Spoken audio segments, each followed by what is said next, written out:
首先简单的向您介绍一下我们这个产品吧，就是 Fleeto， 那中文名叫翻译通，我们希望是能让翻译更容易，所以是容易的翻译通。那这个产品呢是已经进入到了173个国家，在全球呢有超过1000万的用户都在使用的一个翻译平台。它的特色呢是有 AI 翻译，同时呢有人工翻译，这两种基于 AI 翻译的技术和人工翻译的知识与经验相结合的一个平台。就其实背景是这样的，那我是得到了一个很好的机会，就是这家公司他们邀请我去加入到这家公司里面来，去开拓它的一个中国业务。但我在之前的话一般都是服务一些互联网公司的，我在当时的时候是考虑的是这个产品它是一个语言产品，并且呢它是一个翻译产品，以及它又不是一个纯的机器翻译产品，我觉得很有意思。自己试用一下之后呢，觉得很有意义，非常希望能够把这个产品能够推广给更多的用户去使用，所以就这个想法吧，帮助我去决定去加入到这个公司里面来，去开始它的中国业务。当时的环境来说，就是以翻译市场的环境来说的话，所有的机器翻译它都是比较单一的，也是不能说体验不佳，但至少是我们很难的去通过它的翻译结果就直接能去解决比如说沟通啊、购物啊以及很多的需求的。但是这个翻译产品它最吸引我的就是它是人工翻译产品，你的一切的碎片式的需求你拍个照片，你随便输入一段字或者你录一段话，都会有全球的懂2种语言以上的这种专业的翻译家去给你做出翻译，并且你只需要花很少的钱。当然它不是全免费产品，不过我当时的想法就是那我既然能获取到一个非常完美的或者是近乎于没有问题的一个人工翻译结果，那么花点钱也没有什么关系，就是这个点蛮吸引我的。但我当时也不确定这个东西能行我觉得是这样，就是无论我们工作的是大公司也好，还是中型公司还是小型公司也好，就是他们有一个明显的事情，就是比如说规章制度企业文化甚至是目标等等之类的，它都是成型的。那我们在这个体系之中的话，只是需要自己的工作做好，以及呢，假设你还是充满激情、富有想法的话，那么你还能把工作做得很不一样。那么这是在我刚才说的这些公司的特点。但是如果是在创业公司，并且尤其你又是一个负责人的话，那么就意味着所有的规则、文化、想法、目标都需要你来去制定、遵守，甚至是执行。这是非常困难的，也是最大的不一样。最痛苦的事情应该就是管理相关的吧，因为我在之前的工作经验里面，我有产品相关的经验，我运营的经验，我有商务合作的经验，但是唯一欠缺的经验就是管理方面的。但是呢，我却需要和我的团队每天都在一起工作，那么我所去直面的问题就是我的管理真的不太好。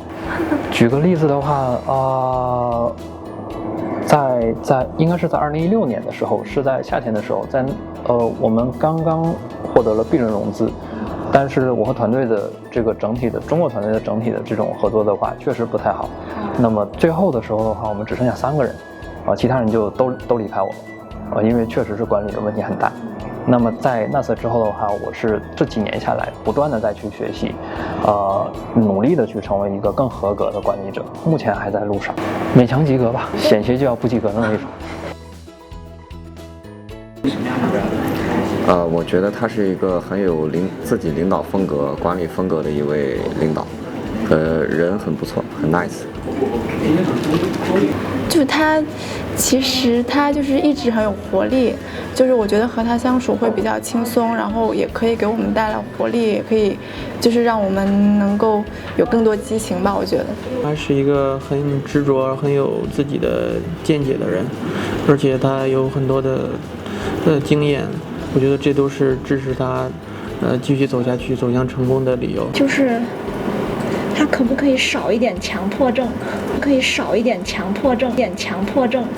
我先说心情方面就作为这个公司的中国的一个负责人，那首先是真的是挺激动的，但是其实最有感觉的一刻是在经历敲钟的那一刻，当你看到整个的股票市场，它每一个股票的那个代码和公司名称和价格都开始翻起来，然后我们公司的名字和价格就啪上去了，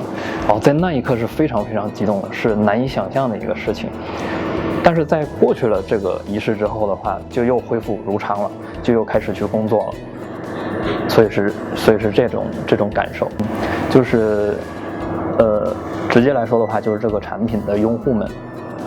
因为这个产品的话，它从刚开始进到中国，以及现在已经在中国运转了很多年之后，其实它还是有一些点不是特别好用的，尤其是在刚刚开始的时候。那我很感动的是，在最开始的很不好用的那个阶段，仍然是有很多用户去相信这个产品，因为在那个时候你是必须要付费才能用这款产品的。我能看到有大量的用户来去发送他们的语言的一些需求，无论是文字的还是图片的，它是很简短的这种，也会有很多的中国的翻译家用户来去提供这种很好的这种翻译服务。我基本上每当遇到一些困境的时候，或者是想不通到底应该怎么办的时候，我就会去开后台，去看我们的用户在发什么。当然这个只有我看到，就是在这种时候的话，我的感受是很深的，就觉得说，那只要一个人会去相信我们这样的平台，那我作为一个负责人来说的话，我首先不能放弃，我需要再去坚持下去，至少要对得起这些用户的信任。哎呀，好快啊！我觉得每个人对于成功定义不一样，有的人会觉得说这个公司收购啊、上市啊是一种成功，有的人觉得自己财务自由、赚到大钱是成功，有的人认为自己成为一个 IP 出名了是成功。我个人看来的话呢，这些都是其中，但以我个人来去看的话，两个层面的，一个层面是面向用户群体的，就是当一个人一个个体的人，我们不把它作为数据，每一个独立的人来去看待的时候，你所去做的这个事情、这个业务、这个产品、这个服务，能真的给这个人带来一点点的变化，影响到他的生活，让他觉得更开心，或者是让他觉得更便利。这就是非常好的，这就是成功。无论这个人他是在北上广深也好，还是在3、4、5、6、7、8线城市也好，都可以，只要能有一点点的不一样，那这就是成功。另外一个层面就是对于产业相关的，就是你真的能够让一个产业去产生变化。比如说像人像识别，以前我们是从来不敢想真的有鹰眼这样的产品，或者天眼系统这样的产品，它能去帮助我们去抓人，这是我们不敢想的。但是现在的话，它已经在全国很多的地方再去运转了。那么语音产品，我们之前音箱它只是个音箱，但现在你可以交互，你可以让它去帮你去做很多很多的事情，这也是以前不敢想的。那么其实这些就是产业上的一些变化，我觉得这也是成功。因为它会给我们的生活带来很大的变化。我觉得我不够格去回答这个问题，因为我觉得我不适合创业。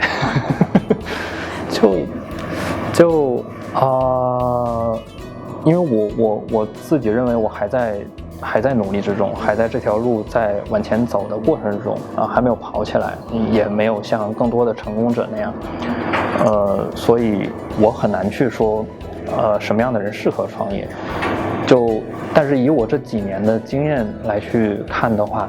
我认为至少要有一个特质，就是一定要保持一个信念，要坚信自己做的事情，不要放弃。如果是因为遇到一些挫折的话，想要放弃的话，先去想一下自己的这个信念是什么，你要做的事情是什么，你是否真的要去放弃，还是说你要去转换一个思路？如果是你的那个信念都始终保持着的话，其实那这对于一个创业者来说是很重要的一个特质。在我个人看来，翻译通整家公司来说的话，我们在明年会去北美市场，直接就是来去设立一家新的分公司。那么我们是希望更好的来去拓展海外的业务，同时呢是对接现有的我们这些海外的客户，尤其是北美的客户。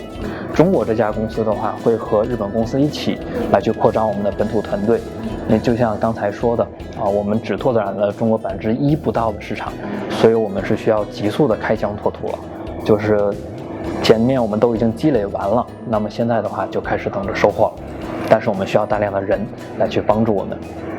2016年年中的时候，我们拿到融资，结果因为管理经验不行，丢掉了一堆人。然后年底的时候去参加这个 Mars 大赛，其实它对于我来说的个人成长是非常多的。比如我获得到了很多的指导，因为它和一般的创业大赛不一样，它在比赛的时候像一个节目一样，它让你感觉很兴奋，它有导师，它有评委，还有拍灯这样的，就很不一样的这种感受。但在这个比赛之前和之后的话，这整家公司的几乎是每个人他都会去像一个你的伙伴一样，去以不同的角度来去支持你。大赛的负责人他会像一个这种投资人一样啊，不停的来去和你说你的项目的问题，来和你共同去探讨你的这个项目接下来应该去怎么走，而不是更多的去集中于你这个项目你要什么时候去怎么样之类的，就是会获得到很多不一样的指导。那么在参加大赛之后的话，那其实是个人的视野获得了一个很大的一个开拓和进展。另外的话就是人脉圈也变广了，也认识了很多的资方，也更能明白资方他们更关注的是什么，更想了解到的信息是什么，会掌握到一些沟通的方法。所以就这一个大赛对我个人来说的话是收益颇丰的。